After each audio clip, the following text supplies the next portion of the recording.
some of the biggest games in history had every reason to fail, and every prediction agreed.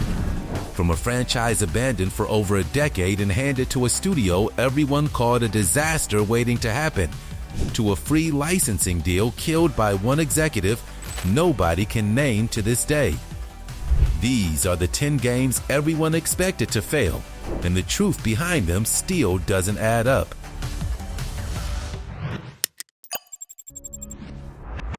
Starting things off at number 10, it's the Silent Hill 2 remake.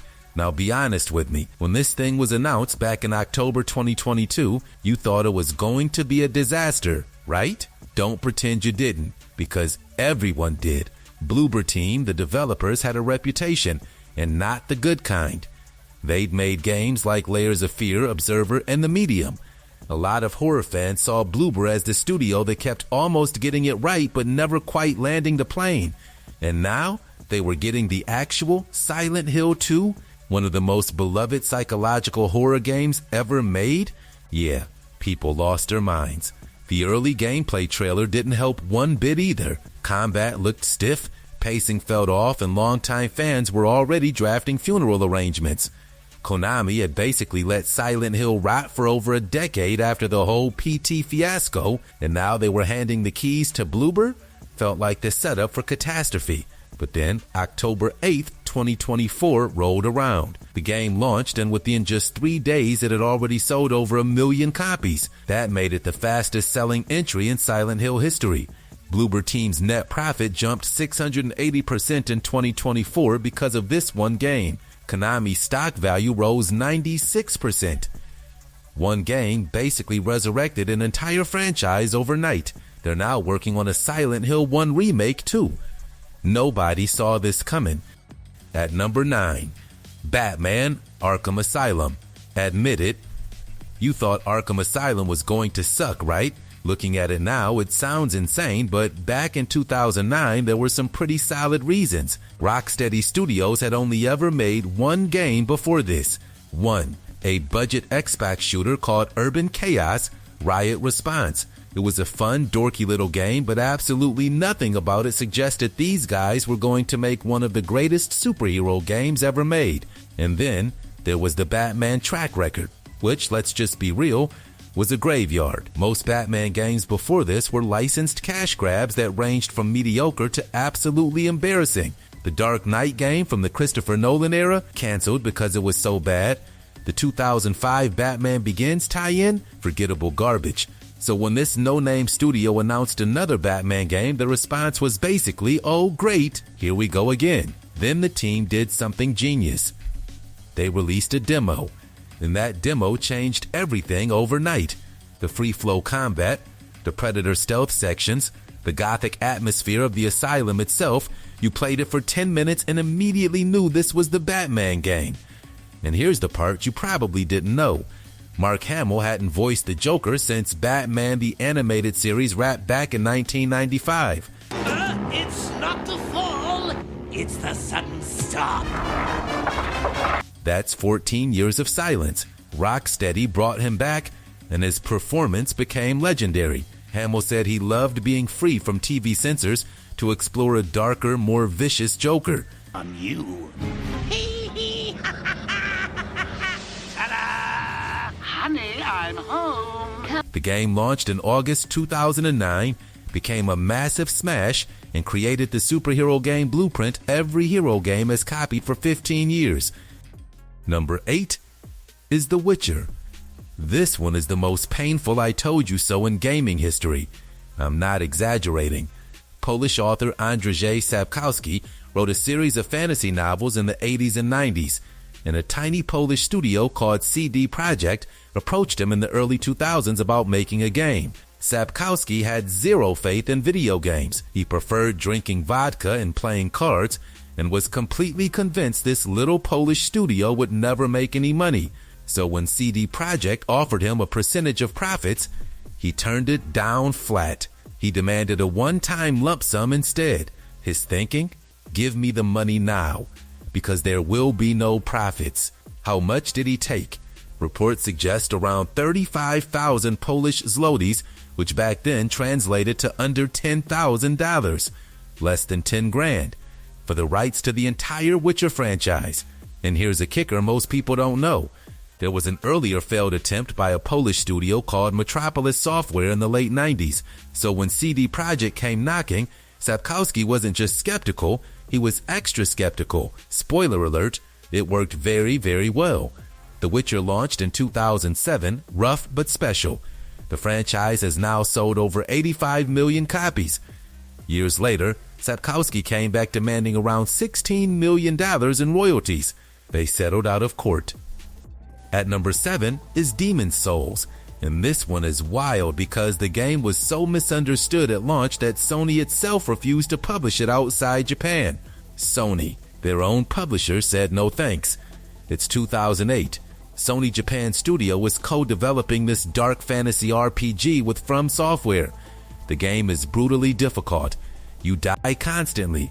When you die, you lose half your health for the next attempt, which is just savage. Players had to find their own way, figure things out solo, and play on the one difficulty the devs chose for them. In an era where every game was getting easier, Demon's Souls did the exact opposite. Like, willfully the opposite. When the game was nearing completion, then Sony Worldwide Studios president Shuhei Yoshida sat down to play it. 2 full hours, still stuck at the very beginning. His exact reaction, real quote, "This is crap. This is an unbelievably bad game." Straight from a 2012 Game Informer interview. So Sony said, "We're not publishing this in North America or Europe." Hard pass. The game launched in Japan in February 2009. Then something nobody expected happened. English-speaking players started importing the Japanese version because, get this, it was already in English. Word spread everywhere. People weren't just playing this game, they were evangelizing it. Atlas picked up North America in October 2009. Bandai Namco grabbed Europe in June 2010. Both saw what Sony missed. From Software was so disappointed they refused to work with Sony on the sequel. They took Dark Souls to Bandai Namco instead. That decision created the entire modern Souls genre. Dark Souls, Bloodborne, Sekiro, Elden Ring, all of it traces back to Sony saying, "This is crap." Number 6 is Red Dead Redemption. Now I know what you're thinking. A Rockstar game? Expected to fail? Sounds completely insane, but in 2010, this was a real legitimate concern. Cowboy games were considered commercial poison, like just absolute box office death. The Western genre had been dying in Hollywood for decades. The original Red Dead Revolver from 2004 was barely remembered by anyone, and seriously, who do you know that played that game? Exactly.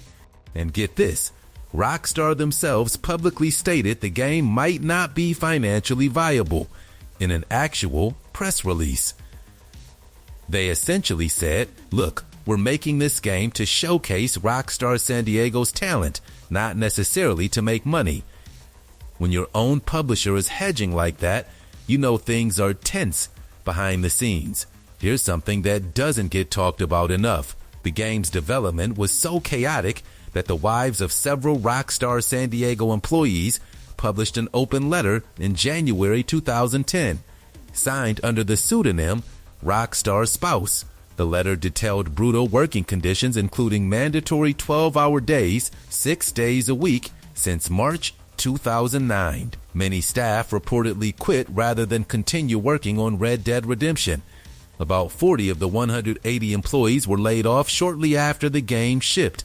But then, the game launched in May 2010, and it didn't just succeed. It became a generational moment in gaming.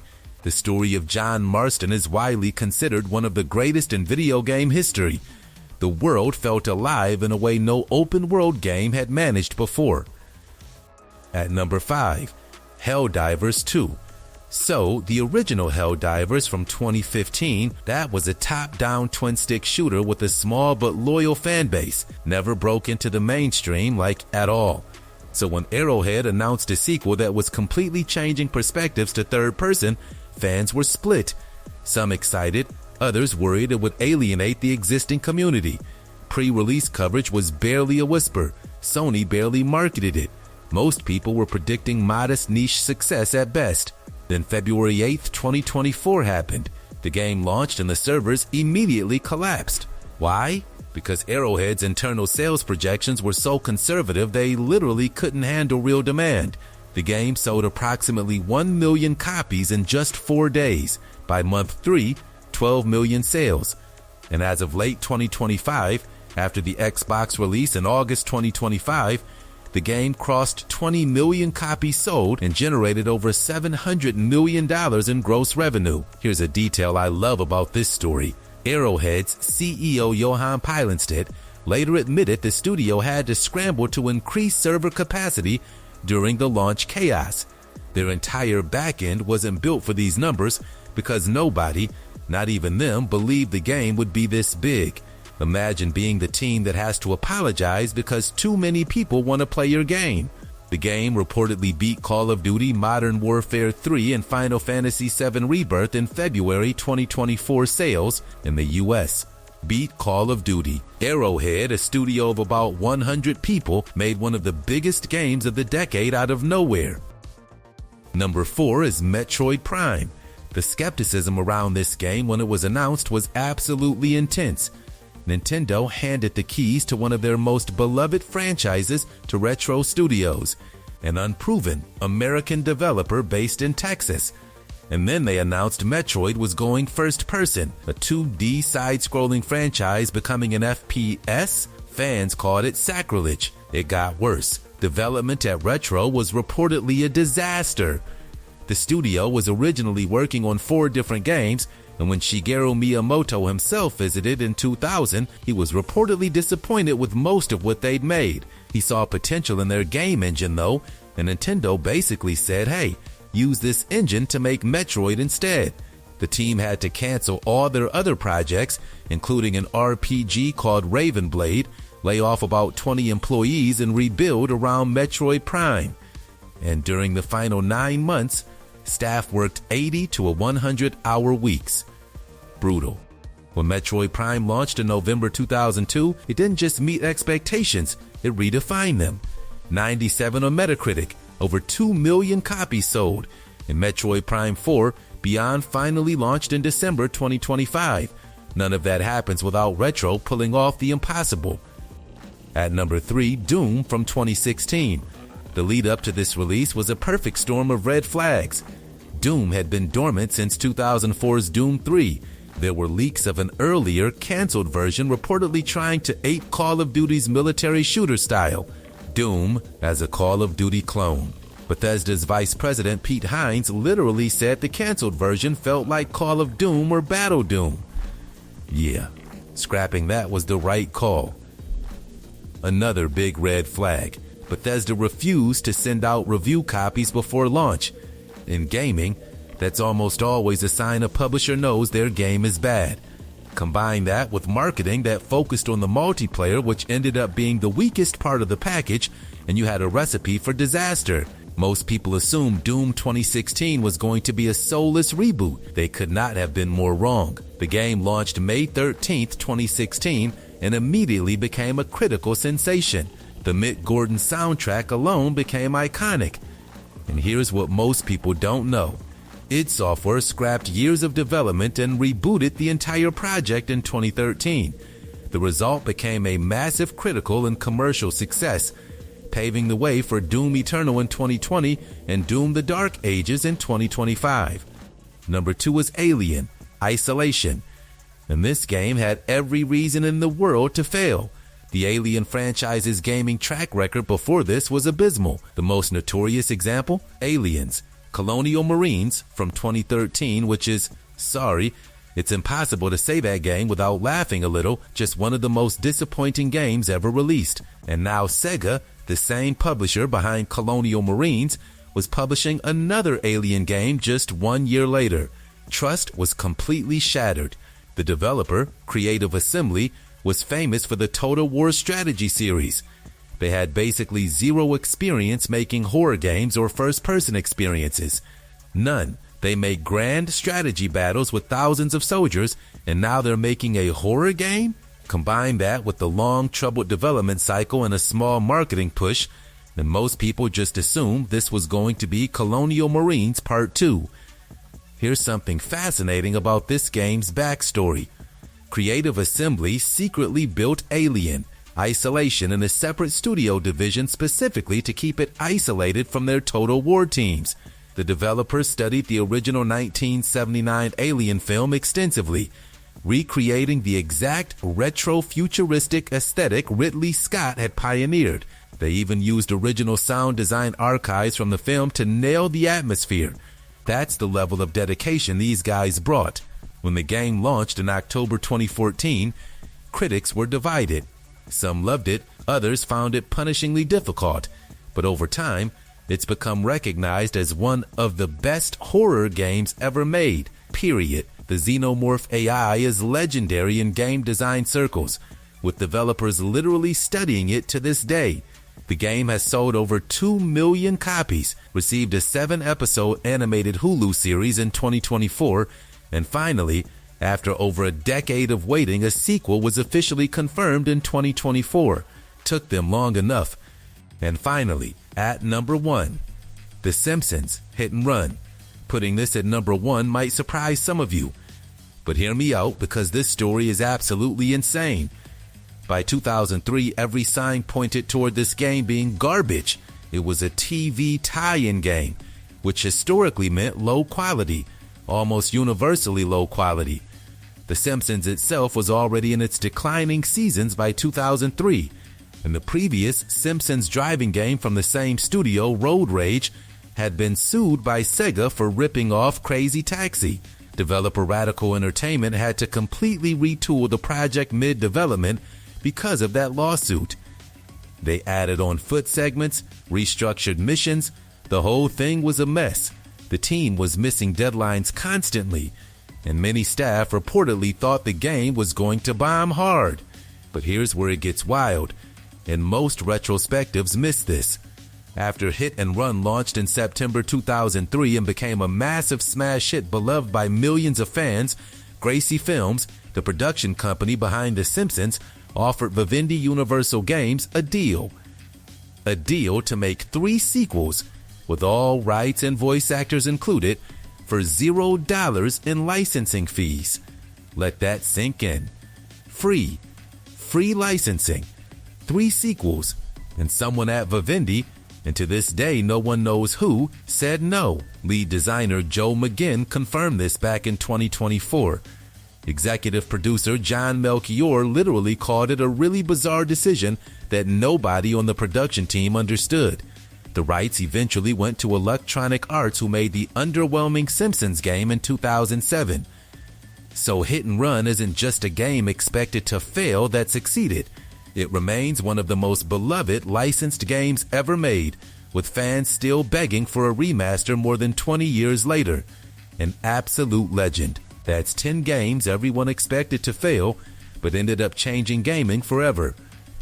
Which one surprised you most? Drop it in the comments. Like, subscribe, and catch you next time.